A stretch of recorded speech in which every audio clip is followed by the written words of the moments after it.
Industry in the country is raking in a minimum of 3.5 billion rands for the economy, at least in 2012, and that's according to the Department of Arts and Culture.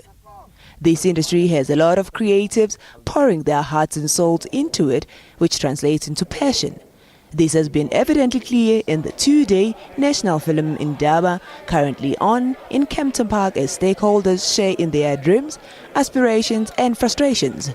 The Minister of Communications could change the SABC's intellectual property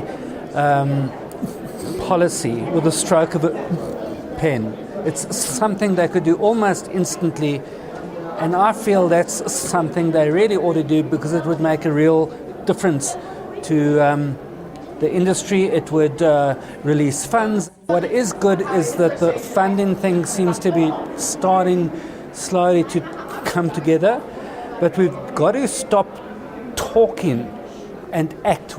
I mean, we were meant to have a draft national film strategy presented to us at this meeting. That hasn't happened. I don't know where it is. However, not everyone is only seeing doom and gloom.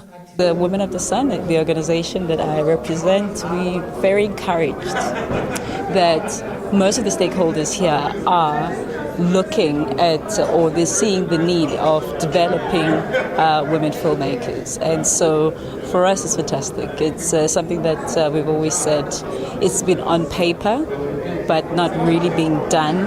And so we're hoping, like I suppose most of these events, that whatever that is being said today would actually be carried through.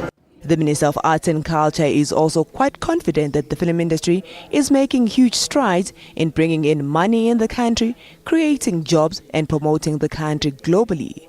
I'm hoping that the Indaba is going to come with a detailed implementation plan.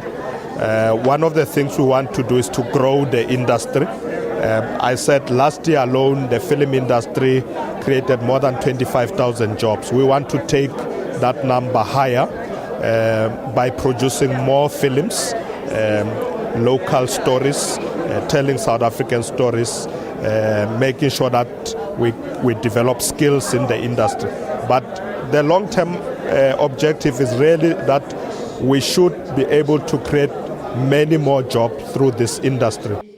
The first day of the fourth edition of the National Film Indaba has come out with some new strategies like having money allocated to artists and filmmakers with disabilities.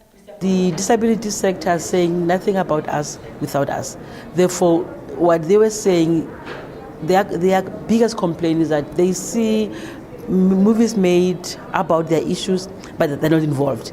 And so we wanted to ensure that we involve them.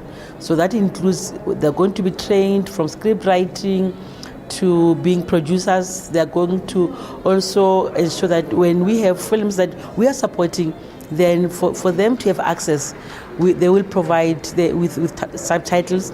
We're going to ensure that we support them with regards to those that are very good in acting, that when we fund a film, that they can also have access to that, because I think that is what we can do to also partner with them, but also to empower them to benefit from these that government has put in place.